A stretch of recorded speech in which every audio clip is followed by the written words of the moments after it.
Praise Lord. क्या 100% पवित्र रहना ज़रूरी है? ये सवाल कई बार हमारे मन में आता है और हम कई बार अपने मन की सोच कर कुछ न कुछ पाप कर बैठते हैं, लेकिन हम ये नहीं देखते कि हमारा परमेश्वर हमें देख रहा है, हमें जांच रहा है, उसका ध्यान हमारे ऊपर है। क्या ज़रूरी है 100% देने की? 19-20 तो होना ही चाहिए। हर जगह पे हम ये सोचते हैं। हमारा जीवन जीने के तरीके में भी हम यही लागू करते हैं। क्या फ़र्क पड़ता है अगर 19-20 हो जावे तो? जी हाँ, फ़र्क पड़ता है, क्योंकि नीति वचन 16 में क्या लिखा है हम देखेंगे। मनुष्य का सारा चाल चलन अपने दृष्टि में पवित्र ठहरता है। हम सोचेंगे वैसे हम निर्णय लेंगे, हम ये कर रहे हैं वो बराबर है, वो सही है, हम जिस प्रकार चल रहे हैं एकदम सही है, कहीं भी गलत नहीं है। अगर गलत होगा भी तब भी हम हमारे लिए वकील बनते हैं। वो इसलिए क्योंकि भाई जहाँ से मैं खड़ा हूँ वहाँ से लाइन शुरू होगी, अपनी मनमर्जी। मगर क्या ऐसी मनमर्जी परमेश्वर को भाई जाती है? बिल्कुल नहीं। क्या परमेश्वर ये आपकी मनमर्जी सहन करेगा? बिल्कुल नहीं। परमेश्वर आपके मन को तौलता है।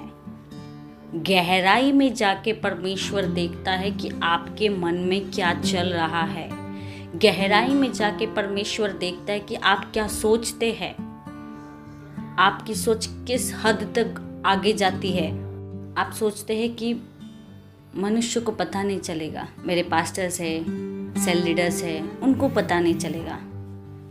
मगर भाई बहनों, मैं आपको बताना चाहती हूँ, उनको पता चले ना चले लेकिन परमेश्वर को पता चलता है। आप अपने ही दृष्टि में, अपनी ही नज़र में थोड़ा थोड़ा पाप करने के बाद गिर जाते हैं। अपनी ही नज़र में ये थोड़ा सा 19-20 19-20 19-20 19-20 करने तक वो पाप इतना बढ़ता है। उसके बाद हमें एहसास होता है, उफ, हमने क्या किया और ये क्यों किया, किस लिए किया। उसके बाद हमें पश्चाताप आता है मन में। मगर उतना समय हमारा चला गया, उतना समय जो आपको परमेश्वर को देना था, जो प्रभु की सेवकाई में देना था, वो समय चला गया। क्या वो समय आ सकता है? क्या उस समय में आप चले जाएंगे या फिर उस समय को आप ला सकते हैं दोबारा कि इस समय को मैं अब दोबारा यूज़ करूँगा? बिल्कुल नहीं। तो आज और अभी से ये तय कीजिए कि मेरे देखने के द्वारा कभी भी पाप ना हो। मोबाइल हाथ में है, रील्स आप देख रहे हैं, कुछ ऐसा रील सामने आ जावे तो आपके हाथ रुक जाते हैं वहीं पर, आपकी आंखें रुक जाती हैं वहीं पर। नहीं ऐसा होने देना है आपको ऐसा लगता है कि रील देखने से कुछ ना कुछ ऐसी बातें आती है तो छोड़ दीजिए, परमेश्वर के वचन को देख लीजिए, ये बेटर है आपके लिए। प्रभु के वचन को खोलिए, बाइबल को खोलिए। चलो ये नहीं तो आप यूट्यूब पर जाकर परमेश्वर के वचन को देख सकते हैं, मगर आप वचन पर ज़्यादा ध्यान दीजिए, क्योंकि परमेश्वर का वचन दोधारी तलवार है और आपके जीवन में ज़रूर वो कार्य करेगा, ज़रूर। हालेलुया।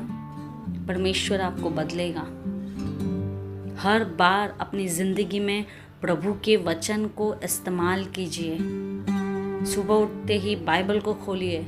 हम मोबाइल को खोलते हैं, है ना, बाइबल को नहीं, बाइबल नहीं, मोबाइल के बिना तो हमारा पेट नहीं भरता है। जी हाँ, बिल्कुल गलत है ये। मन में बोझ आना चाहिए कि मैं परमेश्वर के सामने बैठूंगा, प्रथम स्थान में परमेश्वर को दूंगा, मैं प्रार्थना में बैठूंगा, मैं बाइबल पढ़ूंगा, मैं परमेश्वर की आराधना करूंगा, मैं चिल्ला कर कहूंगा कि परमेश्वर आज धन्यवाद कि तूने ये मुझे दिन दिया। हर दिन तो मुझे अपनी रोटी देता है। क्या ये हम नहीं कर सकते? ज़रूरी है कि हमें मोबाइल ही हाथ में लेना है? ज़रूरी है कि हमें मौज मस्ती वाले वीडियोस देखने हैं? हम कॉमेडी वीडियो ज़्यादा देखते हैं। आपको ऐसा लगता है कि वो देखने से हंसी आती है। उससे ज़्यादा मुस्कुराहट आपके जीवन में आएगी तब जब आप वचन में मग्न हो जाएंगे। जी हाँ, वचन, परमेश्वर का वचन जो है वो मधुर है, मीठा है। आपके हड्डियों को मजबूत करने वाला वचन है, बुराई से दूर रखने वाला वचन है, आपकी समझ को शार्प करने वाला वचन है, विनाश से बचने के लिए वो वचन है, ठोकर से बचने के लिए वो वचन है, घमंड से दूर होने के लिए वो वचन है। वचन से आपका कल्याण होगा और कहीं से भी नहीं। यीशु का वचन है जहाँ पर आपको आशीष मिलेगी, जहाँ पर आप सुदृढ़ होंगे, अपने जीवन में अच्छे भले चंगे भले रहेंगे। जब दुख डेरा डालता है उस समय हम वचन को देखते हैं, उस समय हम वचन को ढूंढते हैं। कहाँ है परमेश्वर का वचन जो मुझे सांत्वना देगा? हर बार क्यों नहीं ढूंढते? हर बार क्यों नहीं हम बाइबल को पकड़ते हैं, बाइबल को गले लगाते हैं, वचन को अपने हृदय में रखते हैं? हर बार ये क्यों नहीं होता है? मैं कहती हूँ हर बार होना चाहिए, तब जाके आपके जीवन में आप पवित्रता देखेंगे। बिल्कुल पवित्र रहना बहुत ज़रूरी है, 100% परमेश्वर को देना बहुत ज़रूरी है। परमेश्वर के मधुर वचन को, उस रोटी को खाना बहुत ज़रूरी है। सत्य के मार्ग पर चलना ज़रूरी है। जिस प्रकार प्रभु यीशु मसीह आपके लिए मध्यस्थी करते हैं, क्या आप लोगों के लिए मध्यस्थी करते हैं परमेश्वर के सामने, यीशु के सामने? जी नहीं। हमारे लिए ही मांगने से फुर्सत मिले तब जाके हम लोगों के लिए मांगेंगे, ये हमारी सोच है। बहुत बार आप मांगते भी है तो आप अपने आप को अप्रिशिएट कीजिए, वेरी गुड, वेरी गुड। अगर मांगते हैं तो बहुत अच्छी बात है। जब आप लोगों के लिए मांगेंगे परमेश्वर आपके दरवाजों को खोलेगा। हालेलुया।